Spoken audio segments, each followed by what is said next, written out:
Shalom, kembali lagi dengan saya Filipus dalam segmen Teduit SS. Malam hari ini saya akan membawakan kebenaran firman Tuhan yang saya beri judul Bertumbuh di dalam Tuhan.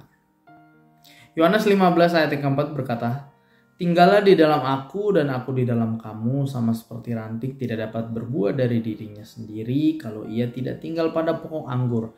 Demikian juga kamu tidak berbuah jikalau kamu tidak tinggal di dalam aku."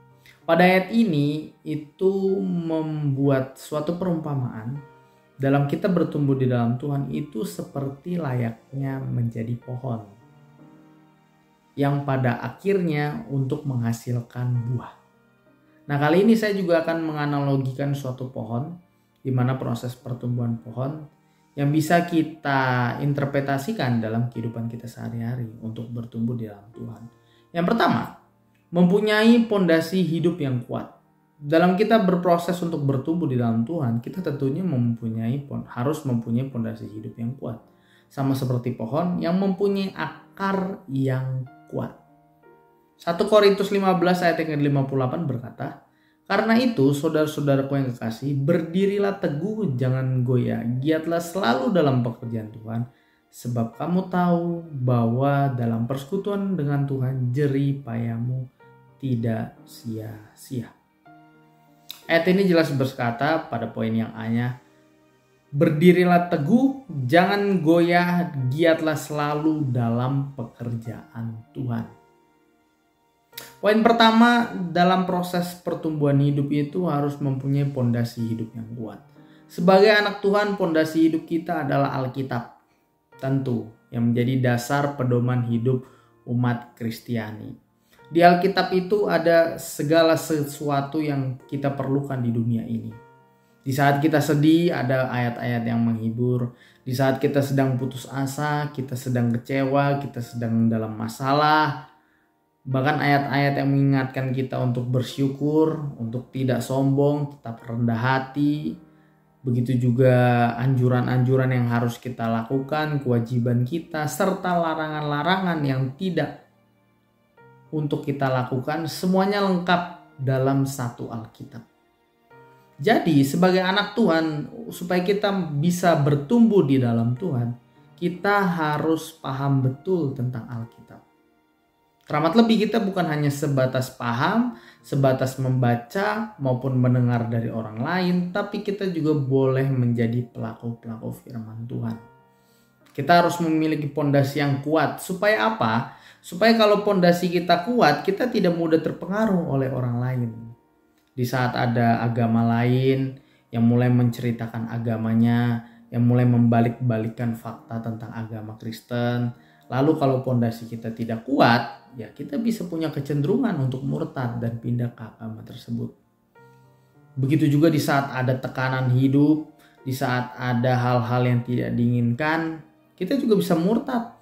Dan akhirnya kita menjauh dari Tuhan. Ini karena apa? Karena tidak memiliki pondasi hidup yang kuat. Sama seperti pohon. Kalau akarnya tidak kuat, ada angin, ada badai, ada banjir sedikit, ada arus air, langsung roboh pasti pohonnya. Itu yang pertama. Yang kedua adalah kuat melewati segala rintangan.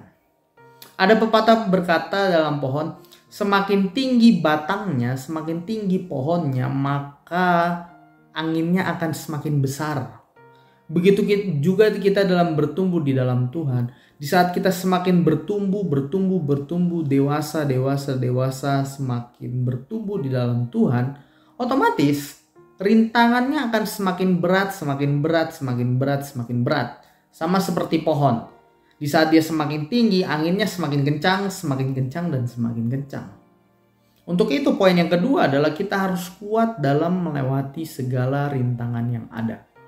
Filipi 4 ayat 13 berkata, "Segala perkara dapat kutanggung di dalam Dia yang memberi kekuatan kepadaku."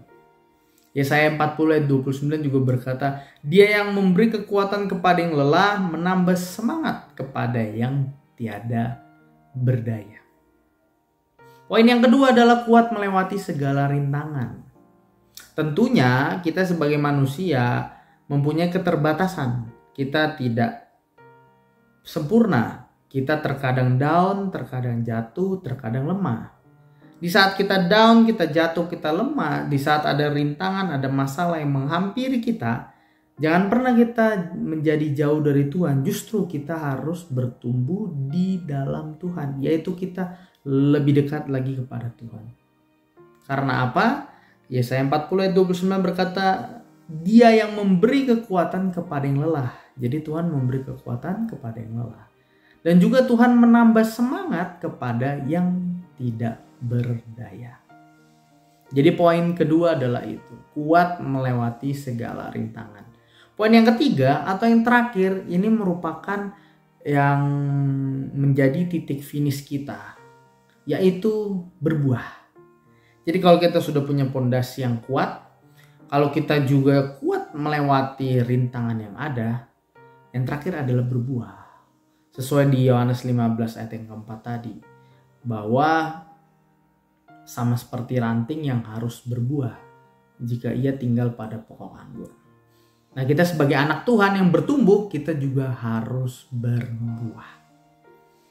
Matius 7 ayat 17-19 berkata, demikianlah setiap pohon yang baik menghasilkan buah yang baik, sedangkan pohon yang tidak baik menghasilkan buah yang tidak baik. Tidak mungkin pohon yang baik itu menghasilkan buah yang tidak baik, ataupun pohon yang tidak baik itu menghasilkan buah yang baik. Dan setiap pohon yang tidak menghasilkan buah yang baik pasti ditebang dan dibuang ke dalam api. Poin ketiga adalah berbuah. Berbuah ini artinya apa? Di saat kita sudah memiliki pondasi yang kuat, kita juga sudah bertumbuh, lalu kita berbuah, buah ini bisa kita pergunakan di kehidupan sehari-hari. Baik itu lewat perkataan kita menjadi berkat, perbuatan kita menjadi berkat, pikiran kita menjadi berkat. Bahkan sebagai anak Tuhan yang berbuah tentunya pasti menjadi pelaku-pelaku firman Tuhan. Dan juga tidak melakukan apa yang dilarang dalam firman Tuhan. Nah, pada Matius 7 ayat yang ke-19 ini yang cukup menarik, yaitu setiap pohon yang tidak menghasilkan buah pasti ditebang dan dibuang ke dalam api. Gitu juga kita sebagai anak Tuhan. Kalau kita bertumbuh di dalam Tuhan, saya usia udah 21 tahun, berarti saya sudah bertumbuh di dalam Tuhan 21 tahun. 21 tahun saya menjadi orang Kristen, saya mengikut Tuhan, saya percaya Tuhan Yesus sebagai juru selamat yang hidup. Tetapi kalau saya tidak berbuah, maka di sini dikatakan akan ditebang dan dibuang ke dalam api. Begitu juga kita sebagai anak Tuhan. Berapa puluh tahun kita sudah mengikut Tuhan, berapa puluh tahun kita sudah beribadah, datang kepada Tuhan, setiap ke gereja selalu mengucapkan haleluya, puji Tuhan, shalom. Tetapi kalau kita nggak berbuah, kita nggak jadi pelaku firman, kita tidak mencerminkan sebagai anak Tuhan, maka ayat ini berkata akan ditebang dan dibuang ke dalam api. Demikianlah kebenaran firman Tuhan pada malam hari ini untuk mengajarkan kita bertumbuh di dalam Tuhan. Seperti analogi pohon, di mana yang pertama memiliki pondasi yang kuat, yaitu firman Tuhan. Yang kedua adalah kuat melewati segala rintangan yang ada, proses Tuhan, pahit, manis, asam, garam, getir kehidupan kita hadapi terus bersama dengan Tuhan. Dan yang terakhir adalah berbuah. Menjadi pelaku firman Tuhan, berbuah, ada kasih, tolong menolong, lewat perkataan, perbuatan, pikiran, semuanya yang kita lakukan, semuanya hanya untuk hormat kemuliaan nama Tuhan.